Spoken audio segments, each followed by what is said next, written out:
මචන්ලා යහයි කොට ටවුන් එකට ආවා. බලහන්කො මේකේ සාන්තිකම. අපට සිරි මතන් මේ ගේට් එකේ සයිස් එක බලහන්කො. නිකන් යෝඩයක් වගේ. මකන් මේ ශ්‍රයින් එක අතුලෙන් එක කලාවක් වගේ.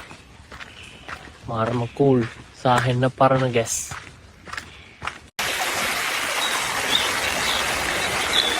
මචන් මේ බ්‍රිජ් එක දෙවියන්ට විතරලු එන්න පුළුවන්. ඒක තමයි මෙච්චර ලස්සන. ඇඩ්වෙන්චර් එකේ අනිත් පාට එක මේ පඩි පැලා. බලමු කෙලවරක් තියද කියලා. විශ්මීලක් අප්පා ඉවරයි නානේ බන්. කකුල් දෙක අතර දෙනවා. තව කොච්චර දුරද?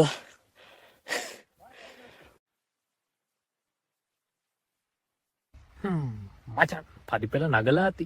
මේක තමයි ලෙසි පාර රොප් වේ එක. යමු. මේක තමයි ෆන්. මහන්සි නැතුව උඩටම යනවා. බලහම්කට view එක. මචන් උලන් බලහන්කෝ. මම අරණියයි වගේ. සුගොයි. ජපාන් මුහුදා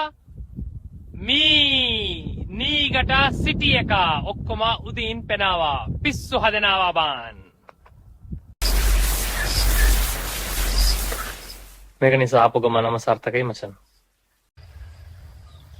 හරි මචන්ලා ආදයට මම ගිය අලුත් වීඩියෝ එකකින් සෙට් වෙමු. පරිස්සමෙන්.